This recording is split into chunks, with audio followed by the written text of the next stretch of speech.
What is up, ladies and gentlemen, boys and girls? I'm back with another video. Today's video topic is going to be on not letting your achievements define you as a person. See, I'm a very competitive person. Like, I enjoy winning, I enjoy the process of winning.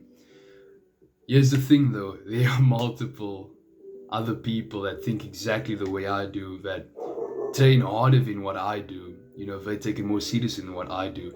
So there are going to be people that will always be better than you. Okay? You are never the best at one thing. That's just a simple truth to life. Somewhere out there, there will be someone that'll be better, that'll be faster, that'll be stronger. Just, that's how it goes. You kind of have to accept that.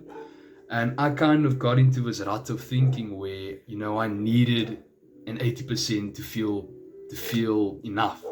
I needed to win this race in order to feel like I was worth the effort that I put in.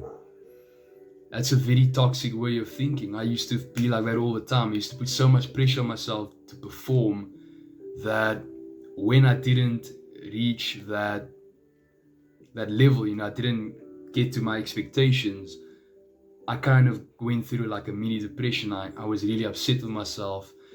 I just felt like, everything that I was trying to do wasn't enough. And I was in this mental block and it wasn't helpful to me. I see that now that it wasn't helpful to me. Luckily, I've grown out of that way of thinking, because I realized that I kind of lost that spark that I had for all the sports that I was doing. And I realized that I was so focused on, being like a professional, doing everything perfectly and not enjoying myself, kind of let the whole technical aspect of things take over me. It consumed my love for the sports that I did. And that made me enjoy everything less. It was a whole internal struggle, if I can say it like that. And I've got so many medals, I've got so many certificates, stuff like that, but I refuse to put it up because I refuse to let those things define me. Okay? I don't think I'll put it up on a wall. Maybe someday in the future for memories or whatever, but for now, it's not really a big deal to me. I just enjoy doing the sports.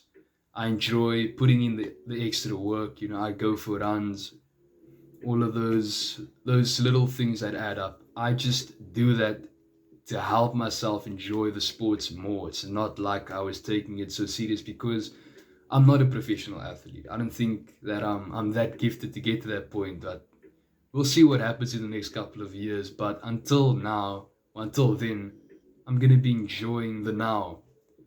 I'm going to be enjoying the sports.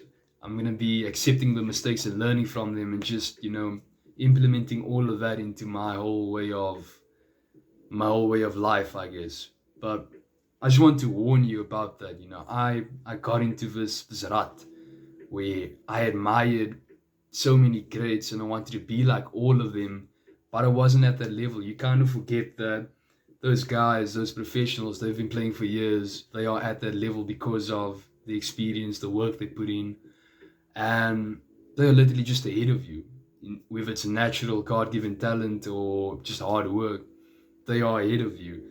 And to kind of put yourself in that rut that I did, it wasn't really helpful, because I put so much pressure on myself, like I said, to perform at that level when I wasn't even at that level, which makes you feel inadequate. So it wasn't really a good, productive way of going about playing sports and doing sports, and all of basically the way you're living. Also, you can apply a lot of the things you learn from sport into the real world. So don't take yourself too serious. I mean, it's a good quality aspect. Like, that's a good thing that helps you, but moderate it. Don't be overkill. Don't rob yourself of enjoyment when you can clearly see that this is something you don't want to do, or this is something that is not going to help you in the long term. You can make yourself sick like that. So you need to be careful.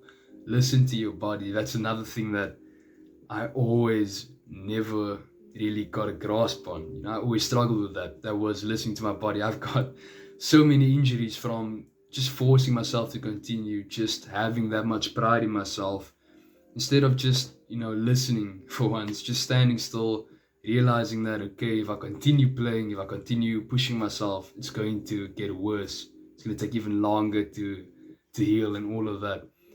So just getting yourself to a level where you are confident in your ability, you're willing to push yourself, but you are not holding yourself to too high of a regard, if that makes sense. You're not putting too much pressure on yourself to do better, to win, all of that. It's not always about winning, it's about enjoying yourself. And I kind of lost that aspect of sport for a very long time, and I'm slowly starting to get my mind back into that state. There's a lot of sports that I no longer do because I no longer enjoyed it. I took it way too serious, way too soon, and it kind of killed the whole love for the sport eventually. So just a little word of warning, a word of caution for you to just, tone things down a bit, enjoy yourself, enjoy the journey, stay on your grind though, and stay on your purpose. I'll see you guys. I ain't playing anymore, I'ma shut the door, ignore all the fucking hitters, turn them into corpses. So sore from ripping on these vocal cords, they like swords cut deep as my words are born. I'm upset, cause ain't nobody heard of us yet. A few mil with the first man bet, and we ain't never ever gonna forget. I feel my time with blood and sweat. Y'all make this shit worth it, y'all give a man purpose. Y'all make a man kill it when I'm performing these verses. It'd be a disservice if this music never surfaced to the top of this circus. All this time would be worthless. I'ma be first, bitch, all I do is work, bitch.